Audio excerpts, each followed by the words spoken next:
بسم اللہ الرحمن الرحیم۔ حضرت عبداللہ بن مسعود رضی اللہ عنہ سے روایت ہے کہ رسول اللہ صلی اللہ علیہ وسلم ایک چٹائی پر آرام فرما رہے تھے۔ جب بیدار ہوئے تو اس کا نشان آپ صلی اللہ علیہ وسلم کے پہلو پر پڑ گیا۔ ہم نے کہا، یا رسول اللہ صلی اللہ علیہ وسلم، اگر آپ کے لیے نرم گدا تیار کروا دے تو آپ صلی اللہ علیہ وسلم نے ارشاد فرمایا، مجھے دنیا سے کیا تعلق، میں تو دنیا میں اس سوار کی طرح ہوں جس نے ایک درخت کا سایہ حاصل کیا، پھر چلتا بنا، پھر اس کو چھوڑ دیا۔ ایک اور حدیث میں حضرت ام المومنین ام سلمہ رضی اللہ عنہا سے روایت ہے کہ رسول اللہ صلی اللہ علیہ وسلم نے ارشاد فرمایا، تم پر ان قریب ایسے حکمران بنائے جائیں گے جن کے کچھ کاموں کو تم پسند کرو گے اور کچھ کو ناپسند، پس جس نے ان کے برے کاموں کو برا سمجھا وہ بری الذمہ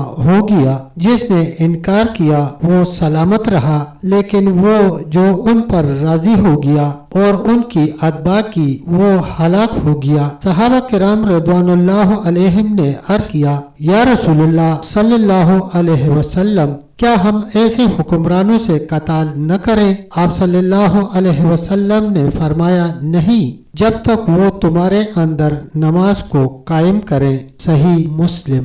پیارے دوستو، تب تک اتنا ہی، ملتے ہیں انشاءاللہ ایک نئی ویڈیو کے ساتھ، تب تک کے لیے اللہ حافظ، اللہ نگہبان۔